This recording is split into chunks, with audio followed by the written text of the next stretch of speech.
सत्संग जी प्यार से कहना दान निरंकार जी। सत्संग जी जैसे आप सभी आनंद लेते हैं संत निरंकारी मिशन की पुस्तक प्रेरक महिलाएं, जिनमें से आप अनेकों बहनों माताओं महापुरुषों के श्रवण कर चुके हैं। जिस प्रकार निरंकारी मिशन में अनेकों माताएं ऐसी हुई हैं जिन्होंने ब्रह्म ज्ञान लेकर अपने घर परिवार व गुरुमत के सिद्धांतों को अपनाया है। महापुरुषों जी इतना सुंदर बनाया है अपने परिवार को कि उसमें परवरिश पाने वाले बच्चे व अन्य संपर्क में आने वाले लोगों और महापुरुषों के सकारात्मक भाव जागृत किए हैं। बचपन में मन की साफ स्लेट होती है, जिनमें मानवीय गुणों को और संस्कारों को लिखकर ही एक नारी समाज को अच्छा इंसान दे सकती है। यही कार्य निरंकारी नारियां प्रारंभिक काल से करती आ रही हैं, जिनमें से एक हैं श्रीमती चरणजीत कौर जी, जिनके जीवन के बारे में हमने सुना भी है और अब हम आगे का जो उनके जीवन परिचय है उसको पढ़ेंगे और आनंद लेंगे। प्यार से कहना धन निरंकार जी। इनका स्वभाव कैसा था? सत्संग जी चरणजीत जी बाबा हरदेव सिंह जी महाराज की तो रिश्ते में बुआ जी लगते थे।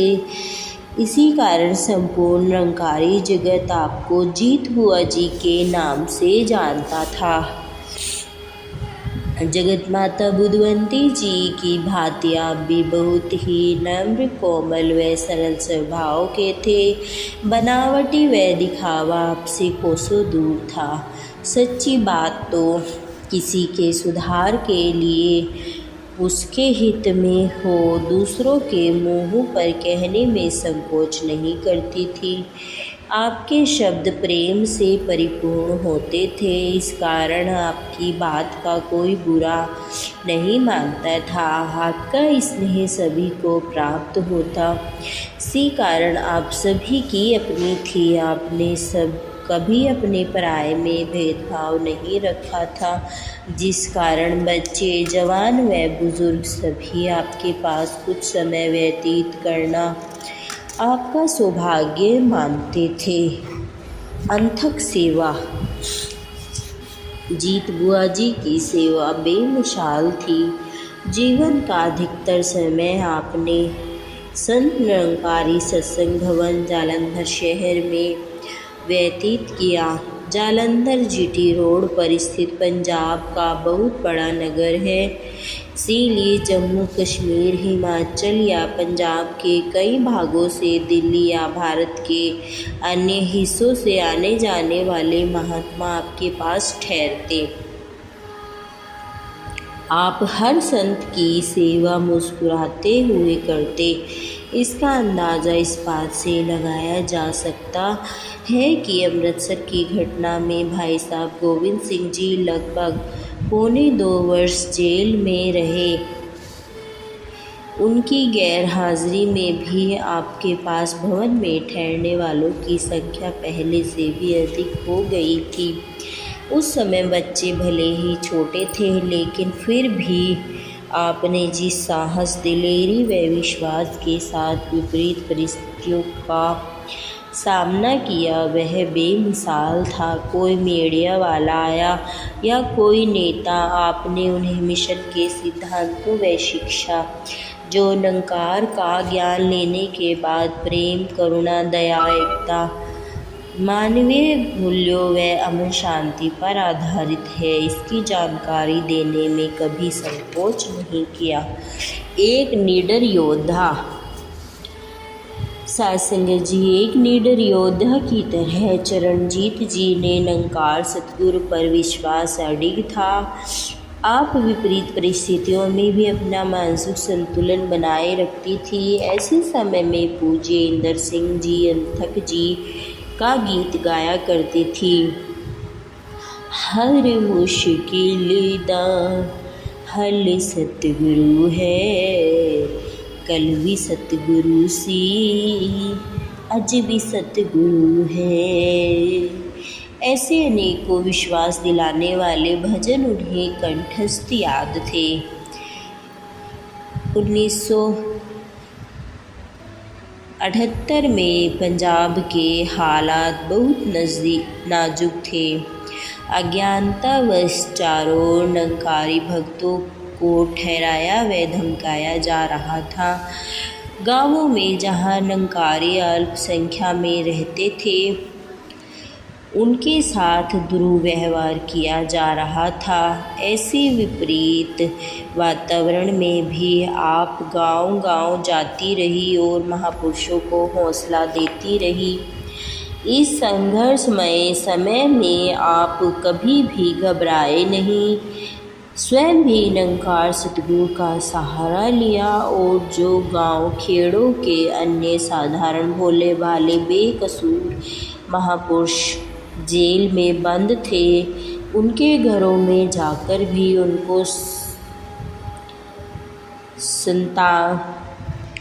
सांत्वना देती रही। यदि स्वयं न भी जा पाती तो दूसरे महापुरुषों को उनके हर प्रकार की सहायता के लिए प्रेरणा देती। यही कारण है कि वे परिवार आज तक गुरुजनों से जुड़ा हुआ है। संयोजक के रूप में जालंधर भारत की आरंभिक संगतों में से एक है। जालंधर के बिल्कुल निकट ही कपूरथला है, जहाँ पर भापा रामचंद्र जी, जिन्हें गुरुमत का चलता फिरता महाविद्यालय कहते हैं, का निवास स्थान था। जालंधर के साथ संगत को भापा रामचंद्र जी से गुरुमत की शिक्षाएं अक्सर मिलती रही। पाकिस्तान से आकर संतों ने कुछ परिवार जालंधर के ही गोविंदगढ़ मोहल्ले में रहने लगे। जालंधर की संगत को स्थापित करने व पढ़ाने में भापा जी का योगदान अति महत्वपूर्ण था। कई वर्षों के तपत्याग के पश्चात संगत के लिए एक सुंदर सा बहुत बड़ा भवन मंडल की ओर से खरीदा गया, जिसकी देखरेख के लिए आपकी बड़ी बहन नंद कौर जी एवं आपका परिवार निरंकारी सत्संग भवन में रहने लगे थे। जालंधर भवन के नीचे वाले हिस्से में आपकी बड़ी बहन नंद कौर जी अपने पति कुलवंत जी व परिवार सहित रहते थे। ऊपर के मंजिल पर गोविंद सिंह जी, जीत जी और इनका परिवार रहता था।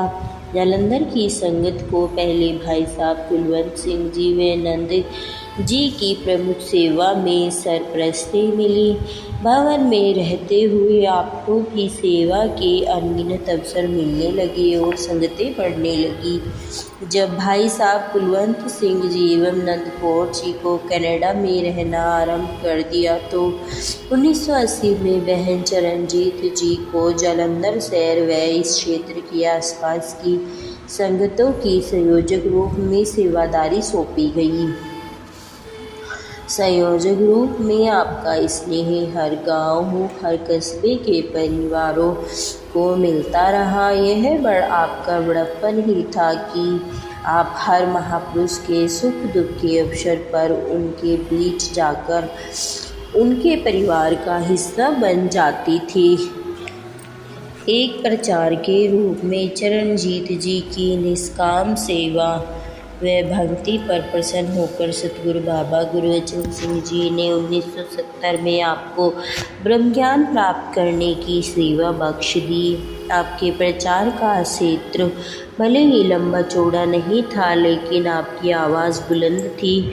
आपके हृदय में हर किसी के लिए दया व करुणा का भाव प्रबल रहता था। किसी को यदि शारीरिक तकलीफ हुई तो आप उनके साथ खड़े होकर उनके स्वास्थ्य ठीक होने तक उनका साथ देती। अपने स्वयं होम्योपैथिक व बायोकेमिक दवाइयों का ज्ञान प्राप्त किया ताकि ज़रूरतमंद महापुरुषों को खुद ही इलाज कर सके। आप सुमरन करके निरंकार का ध्यान करके दवाई देती थी और बहुत बार रोगी महापुरुषों से सुना गया कि इस बीमारी के ठीक होने के लिए तो उन्होंने कितना धन खर्च किया, वह कितने डॉक्टरों की दवाई ली, लेकिन आराम इनकी दवाई से मिला। कुछ दवाइयाँ तो आपके पर्स में साथ में ही रहती। महापुरुषों को भी धीरे धीरे आपके द्वारा दी गई औषधि पर विश्वास आने लगा। सत्संग जी, रविवार का दिन तो सत्संग के पश्चात आप कई रोगियों को दवाई देने में व्यस्त रहती। जब कोई तंदुरुस्त हो जाता तो उसे दातार का शुक्राना करने को कहती, ताकि महात्मा निरंकार को ही कर्ता माने। आप जहाँ भी जाते उस संगत में के साथ अपनत्व का रिश्ता भी जोड़ लेती थी। यदि देखते कि किसी गरीब परिवार में लड़की की शादी है तो अपने घर से ही बहुत सारा सामान चुपके से उसके घर पहुंचा देती थी। किसी को कानों कान खबर तक न लगने देती।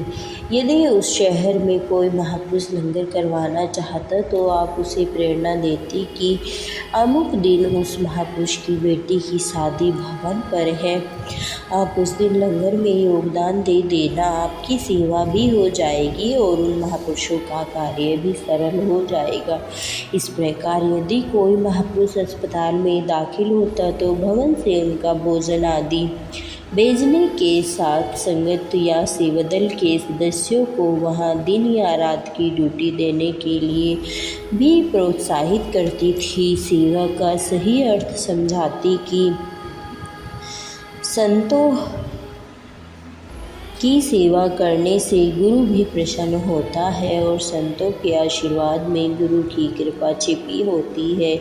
खामोश रहकर दिल से की गई सेवा को निरंकार प्रकट कर देता है और सेवक को भी सब कुछ प्राप्त हो जाता है जिसके बारे में उसने कभी सोचा भी न हो। पंजाब, हिमाचल व जम्मू कश्मीर के कई क्षेत्रों में आप गांव-गांव तक प्रचार करती रही। किसी महापुरुष के घर शादी के उपलक्ष्य में सत्संग होता या किसी महात्मा के ब्रह्मलीन होने की प्रेरणा दिवस आप उस क्षेत्र में भी पहुंच जाते जहां सड़कें कच्ची या ना के बराबर होती। आप किस गांव में जब जाती तो उन महापुरुषों को महसूस तक नहीं होने देती कि वहाँ पर आपको कोई असुविधा हो रही है। आपके विपरीत उनके साथ ऐसे घुल मिल जाते जैसे उस परिवार के ही सदस्य हों। चरणजीत जी की इस विशालता से हृदय प्रेम व करुणा के कारण ही निरंकारी जगत में विशेष सम्मान का पात्र बनी रही। उनका प्रेम उनकी बहू, बेटी, बेटे, दामाद व अन्य सगे संबंधियों के साथ एक जैसा हम स्वरूप ही रहा। साथ संगत जी, प्यार से कहना, धन निरंकार जी।